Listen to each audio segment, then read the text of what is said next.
matanyije n'ibinyabugingo n'abamarayika tuvuge kurubera turi matanyije n'ibinyabugingo n'abamarayika tuvuge kurubera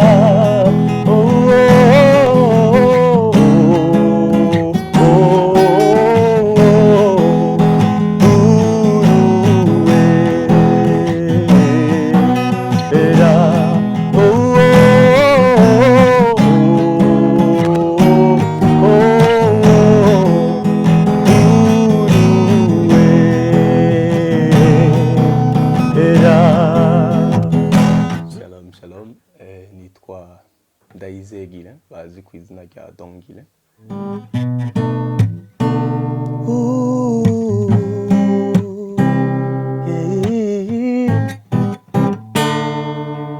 Iyo satani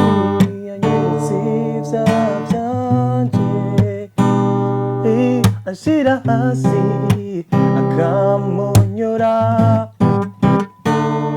amonyoza ukwiyagiriza kwinshi hama nsanzwe mba mu Gatumba mboka mu muryango nyene ndacafise abavyeyi bose papa na mama baracahari n'abakirisu papa ni pasteur mama aussi ni pasteur nkabandi umuririmbyi nashimye nyene kubandanya ino ngabire yo kuririmba twavukanye n'abantu benshi yego kubera ko twese hamwe abavuka kuri mama cyangwa abavuka handi turi abana 15 15 ko mu nda ya mama ndo windwi nyuma yanje hari babiri igituma nkunze kuririmba cyane nukura ko navukiye mu muryango nyene papa na mama bararirimba n'abantu babikunze nibo banyenspire cyane niho nakuye inspiration gusa nyine sinakuze ndabikunda nagiye kubikunda mu nyuma bariko baranyereka ko ari ikintu nyene kiri très important entre n'abakuru banje n'aba musiciens n'abaririmbyi mugabo ntibashoboye kubibandanya bivanye n'andi ma responsabilité gusa je narabonye ko ari ingabire ishobora kunshikana ahantu kure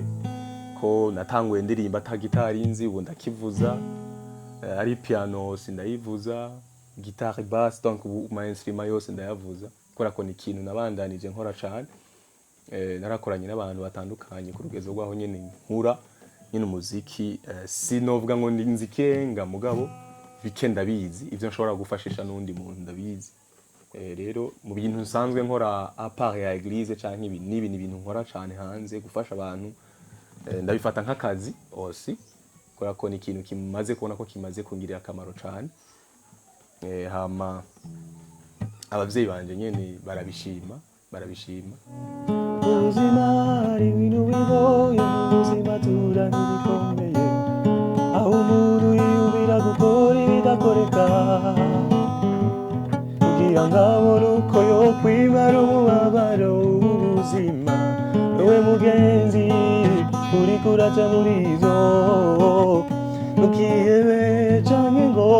wihebure ijuru nzi neza yuko hari Imana ibibona kandi ibishoboye yizere iyo Mana n'umutima wawe wose irazi ibyawe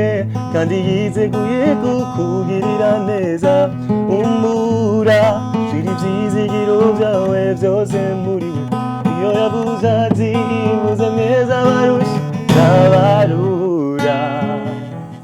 hama kijanye ni na education yiwanje narize mpejeje humanité nize conducteur de travaux nize ino nyene mu Gatumba ku ishuri rya ETS Gatumba hari ayo ma section nyene ya bâtiment géomètre topographe conducteur de travaux dessinateur projecteur mugabo je nize conducteur de travaux narahejeje mugabo ndiko ndategura nyene ko Imana ibikunze bishobotse ko umuntu ashobora kubandanya turiko turabandanya nyene kugira ngo bikunde dushike kure kura ko selo naho ibihe bigeze urabona yanyibwiriye ngo kirazira kuganza utiyize rero kwiga birafasha cyane ego rero ndiko ndabitegura kugira ngo nzoshobore gushora ku ishuri igihe nzoshobora kubona ko nshobore koroherwa mu mpande zose nkeneye ko koroherwamo.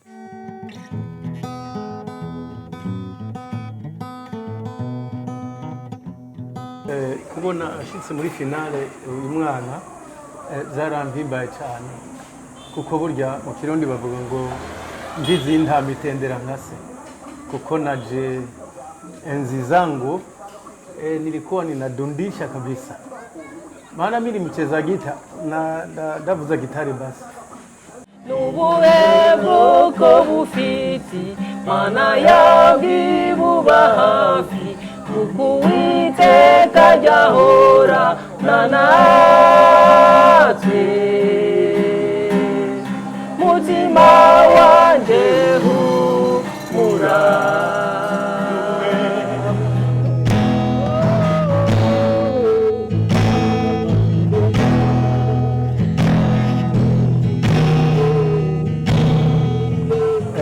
Icyo tumwipfuriza nk'abavyeyi, tumwipfuriza ko yotahukana ikibanza ca mbere kabisa, kandi ndumva neza muri jewe biriko birabira. Isanamu media yateguye iri higanwa, nagomba ndayishimire ku mugaragaro izuba riva, n'abanyumva bose n'abambona ko bateguye ibintu vyiza cyane. Ni ukugira ngo urwaruka rwacu rw'i Burundi rumenyekane. Urabona namyo nsaba ibintu ariko arakora mu makungu birateye ubwoba cyane, biramenyekanisha igihugu, bituma n'ibendera ry'igihugu risubira guhungabana ukundi mu makungu. Rero n'uyu umuhungu wacu mwipfuriza ko isanamu media